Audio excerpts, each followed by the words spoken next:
बच्चों, हम कंटिन्यूटी का अध्ययन कर रहे हैं और पिछले वीडियो में हम लोगों ने किसी पॉइंट पर फंक्शन की continuity from left, continuity from right, open interval में कंटिन्यूटी और क्लोज इंटरवल में कंटिन्यूटी, इनका अध्ययन किया था। कंटिन्यूटी का अलजेब्रा और कंटिन्यूटी से रिलेटेड कुछ थ्योरम्स, इनको हम लोगों ने डिस्कस किया था।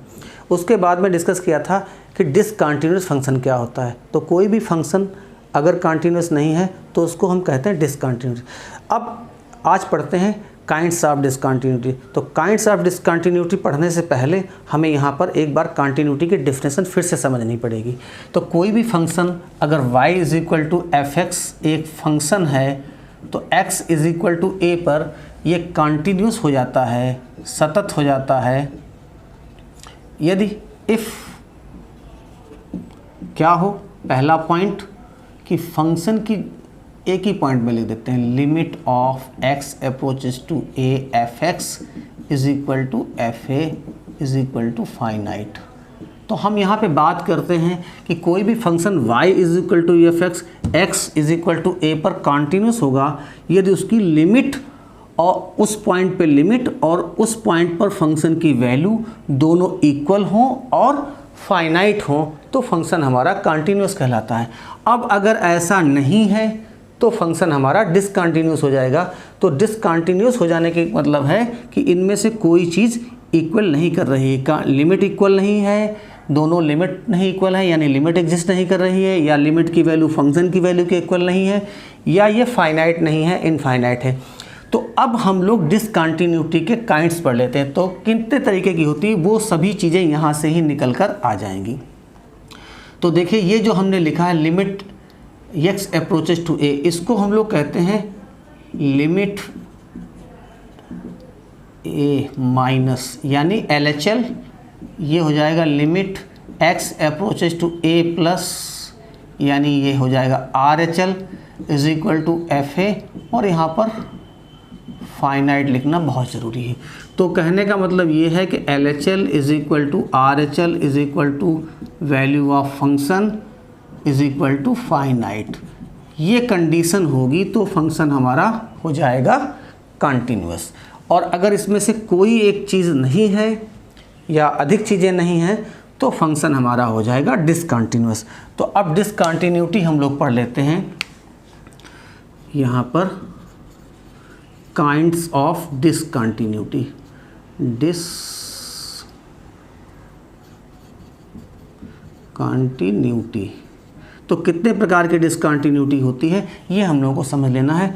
तो कुल मिला के डिसकंटिन्यूटी होती है 5 तरीके की। तो सबसे पहले होती है नंबर 1, यहाँ पर हम कुछ इस तरीके से लिख दें ताकि आपको ज़्यादा याद ना रखना पड़े, कम से कम याद रखना पड़े। तो सबसे पहली होती है रिमूवेबल डिसकंटिन्यूटी। डिसकंटिन्यूटी दूसरी होती है first kind, discontinuity of first kind. उसके बाद में हो जाएगा डिसकंटिन्यूटी ऑफ सेकंड काइंड। उसके बाद में आ जाती है डिसकंटिन्यूटी यानी मिक्स्ड डिसकंटिन्यूटी। और फाइनली हमारे पास आ जाती है इनफाइनाइट, डिसकंटिन्यूटी ऑफ इनफाइनाइट। अब देखिए जो हमने डेफिनेशन पढ़ी यहीं से काम शुरू होता है हमारा। पहले हमने क्या पढ़ा था कि फंक्शन की लिमिट और फंक्शन की वैल्यू क्या हो, इक्वल हो। अगर ये दोनों चीज़ें इक्वल नहीं हैं, जब हम लिमिट कैलकुलेट करें किसी फंक्शन की तो लिमिट एग्जिस्ट कर रही है, उसकी लेफ़्ट हैंड लिमिट और राइट हैंड लिमिट इक्वल हैं, लेकिन ये दोनों चीज़ें जो हम निकाल रहे हैं ये फंक्शन की वैल्यू के इक्वल नहीं है, यानी जो फंक्शन की वैल्यू आ रही है वो अलग है और लिमिट हमारी अलग हैं। तो ऐसी कंडीशन में जो डिसकंटिन्यूटी होती है उसको हम लोग कहते हैं रिमूवेबल डिसकंटिन्यूटी। इस टाइप के जो डिसकंटिन्यूअस फंक्शन होते हैं उनको हम लोग कंटिन्यूअस फंक्शन में चेंज कर सकते हैं, जिसको हम लोग बाद में सीखेंगे। यहाँ पर आता है discontinuity of the first kind. अब इसमें क्या होता है, इसमें हम लोग जब LHL निकालते हैं या RHL निकालते हैं, ये दोनों वैल्यूज़ क्या करते हैं, एग्जिस्ट करती हैं। एग्जिस्ट करने का मतलब है दोनों की वैल्यू फाइनाइट आती है, लेकिन ये दोनों इक्वल नहीं होती हैं। ये दोनों वैल्यू आपस में इक्वल नहीं होती है। इसको हम लोग कह सकते हैं कि लेफ्ट हैंड लिमिट एग्जिस्ट करती है, राइट हैंड लिमिट एग्जिस्ट करती है, लेकिन लिमिट एग्जिस्ट नहीं करती है। Limit x approaches to a f(x) does not exist. तो डज नॉट एग्जिस्ट का मतलब हो जाता है कि दोनों लिमिट आपस में बराबर नहीं है। तो अलग अलग सेपरेटली दे आर एग्जिस्टिंग, अलग अलग लेफ्ट हैंड लिमिट की वैल्यू फाइनाइट आ सकती है, राइट हैंड लिमिट की वैल्यू फाइनाइट आ सकती है, but both of them are not equal, दोनों इक्वल नहीं होती हैं। तो हम कहते हैं कि जो लिमिट हमारी है वो एग्जिस्ट नहीं कर रही है।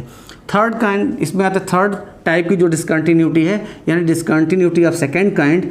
इसमें क्या होता है कि जो हम लोग LHL निकालते हैं, ये LHL does not exist,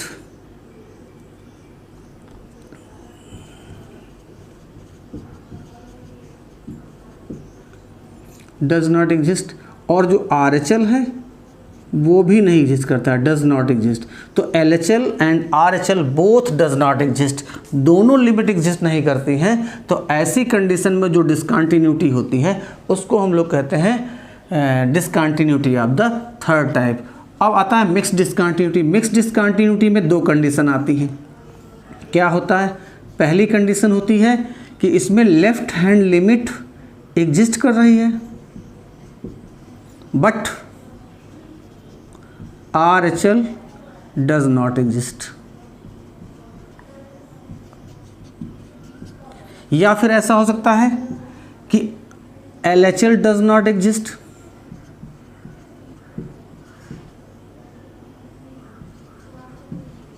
while RHL exists।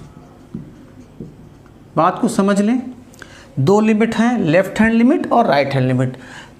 इसमें क्या होगा, या तो लेफ्ट हैंड लिमिट एग्जिस्ट करेगी और राइट हैंड लिमिट एग्जिस्ट नहीं करेगी, या फिर ऐसा होगा कि लेफ्ट हैंड नहीं एग्जिस्ट करेगी और राइट हैंड एग्जिस्ट करेगी। कहने का मतलब ये है कि दो लिमिट हैं, इनमें से कोई एक एग्जिस्ट करेगी और दूसरी लिमिट एग्जिस्ट नहीं करती है। चौथी में आते हैं हम लोग। यहाँ पर क्या होता है, यहाँ पर तीन कंडीशन बनती हैं। पहली कंडीशन ये होता है कि LHL हमारी हो जाए इनफाइनाइट। क्या हो जाए, इनफाइनाइट। माइनस इनफाइनाइट भी हो सकती है और इनफाइनाइट भी हो सकती है, यानी माइनस इनफाइनाइट, इसको हम यहाँ पे लिख देते हैं माइनस इनफाइनाइट और इनफाइनाइट। अच्छा, ये केवल लेफ्ट हैंड लिमिट। इसमें RHL लिमिट जो होगी वो हमारी फाइनाइट होगी यहाँ पे, यानी इस कंडीशन में RHL क्या हो जाएगी, वो एग्जिस्ट करेगी, एग्जिस्ट कर सकती है। इसी तरीके से क्या हो सकता है कि LHL एग्जिस्ट कर जाए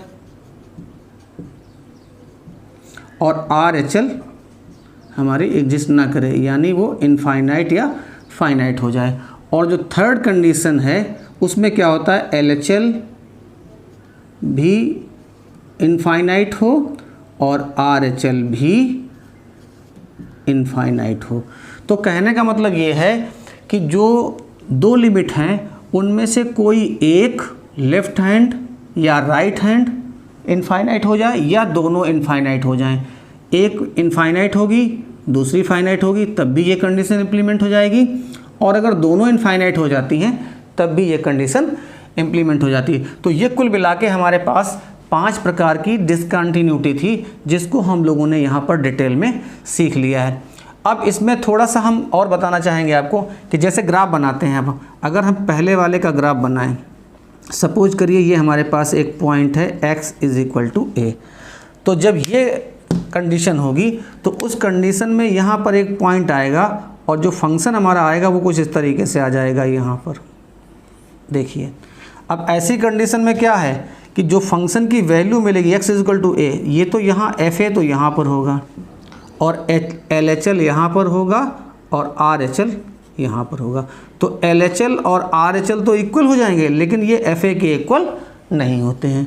दूसरी कंडीशन क्या है, लिमिट एग्जिस्ट कर रही दोनों, लेकिन वो आपस में इक्वल नहीं है। ऐसी कंडीशन में क्या होता है कि ग्राफ कुछ इस तरीके से बनता है कि फंक्शन हमारा कुछ ऐसा है कि जैसे सपोज करिए ऐसे बन गया, जैसे ये आ गया पॉइंट हमारा यहाँ पर हो गया और दूसरा पॉइंट हमारा यहाँ से शुरू हो गया,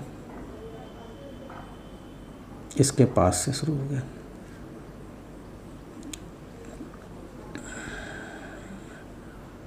इस तरीके से। तो देखिए अब क्या यहाँ पर है, ये लिमिट भी एग्जिस्ट कर रही है और ये वाली लिमिट भी एग्जिस्ट कर रही है, ये लेफ्ट हैंड लिमिट, ये राइट हैंड, लेकिन दोनों लिमिट इक्वल नहीं आ रही हैं। इसके बाद में क्या होता है, तीसरे में क्या है, लिमिट एग्जिस्ट नहीं कर रही है। तो इसमें जब लिमिट ही नहीं एग्जिस्ट करती है तो फंक्शन की कंटिन्यूटी होने का कोई प्रश्न ही नहीं है। इसी तरीके से आगे की वैल्यूज़ भी हम लोग एक्सप्लेन कर सकते हैं, क्या आप अच्छे से समझ सकें, मैथमेटिक्स आपको इजी लगे, यही मेरी सोच है। मैं समझता हूँ कि आप लोग इसमें और इन्जॉय करेंगे। आगे और बढ़िया बढ़िया टॉपिक के साथ हम लोग मिलेंगे, तब तक के लिए आप सबका बहुत बहुत धन्यवाद।